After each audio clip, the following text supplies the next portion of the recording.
सफल बने, समर्थ बने, पावन बने जीवन। मीठी मुरली सुन के पाए सुख सघन। आज का चिंतन, आज का चिंतन। ओम शांति। Good morning. प्यार का सागर मीठा बाबा, आज हम बच्चों को कह रहे हैं आत्मा और परमात्मा का मिलन ही सच्चा मिलन है और यह सच्चा सच्चा संगम अथवा कुंभ है। इसी मिलन से तुम पावन बनते हो। यादगार में फिर वो मेला मनाते हैं। साथ में बाबा आज हम बच्चों को पूछ रहे हैं, तुम बच्चों में किस बात की बहुत बहुत सयानप चाहिए? बाबा कहते हैं ज्ञान की जो नाजुक बातें हैं उन्हें समझाने की बहुत सयानप चाहिए।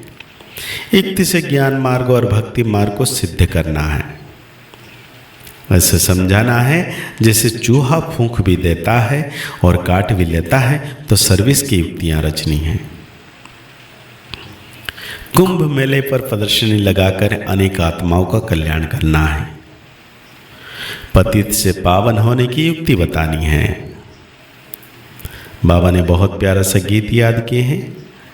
इस पाप की दुनिया से कहीं और कहीं दूर चले। बाप बैठ बच्चों को समझाते हैं। पाप की दुनिया को कलयुग पतित भ्रष्टाचारी दुनिया कहा जाता है और फिर पुण्य की दुनिया को सत्ययुगी पावन शिष्टाचारी दुनिया कहा जाता है। परमात्मा ही आकर पुण्यात्मा, पवित्र आत्मा अथवा पुण्य की दुनिया बनाते हैं। मनुष्य पुकारते हैं पतित पावन बाप को क्योंकि खुद पावन नहीं है। अगर समझते पतित पावनी गंगा है वा त्रिवेणी है, फिर पुकारते क्यों हो? पतित पावन आओ, गंगा व त्रिवेणी तो है ही, उनके होते हुए भी पुकारते रहते हैं। बुद्धि फिर भी परमात्मा की तरफ चली जाती है। परमात्मा ज्ञान का सागर है, उनको आना है। सिर्फ आत्मा नहीं लेकिन पवित्र जीवात्मा कहा जाएगा। अभी पावन जीवात्मा तो कोई है नहीं।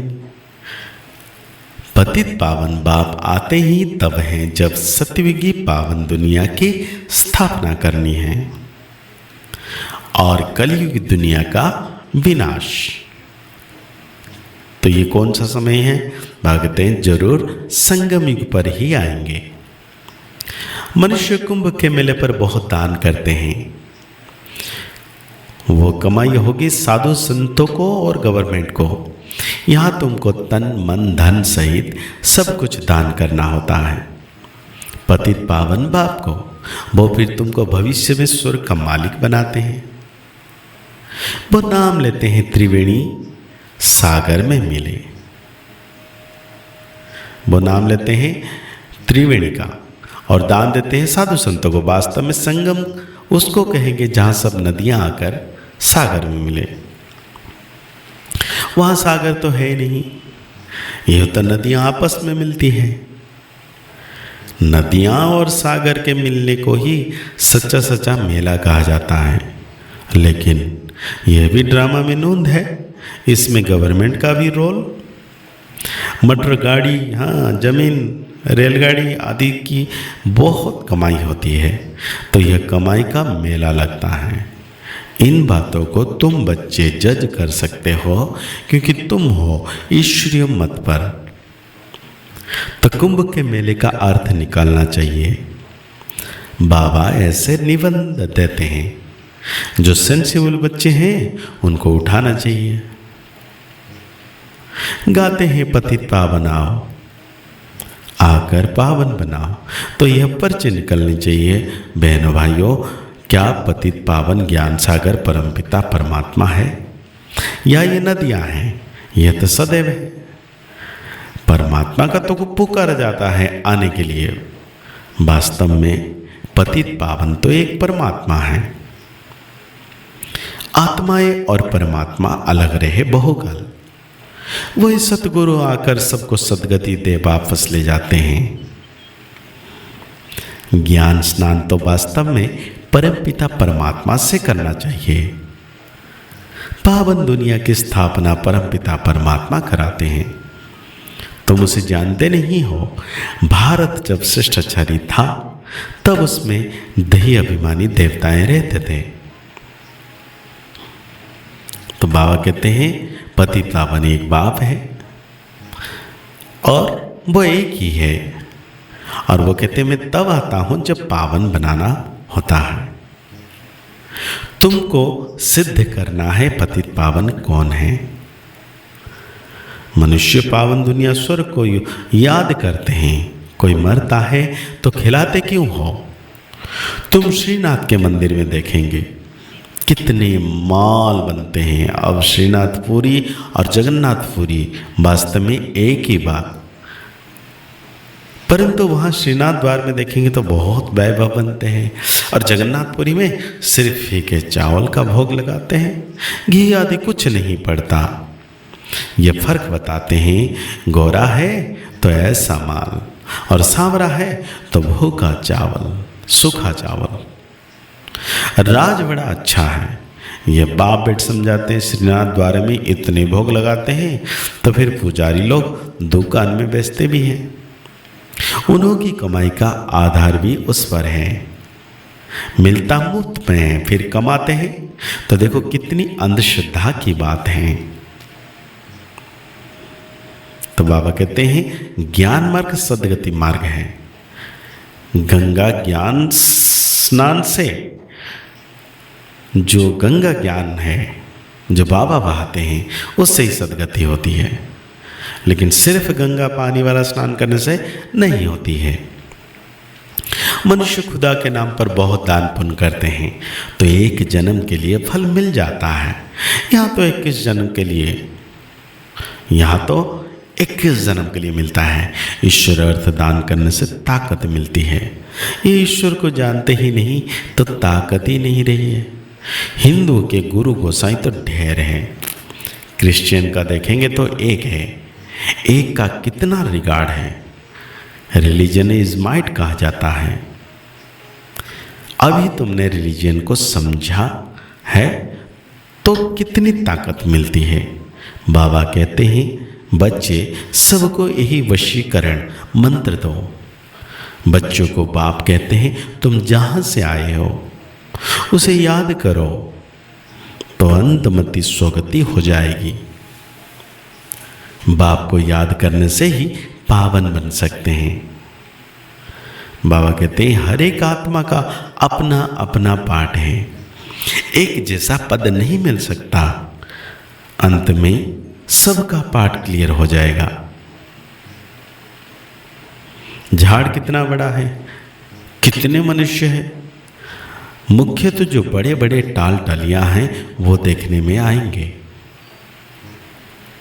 मुख्य है फाउंडेशन, बाकी तो बाद में आते हैं।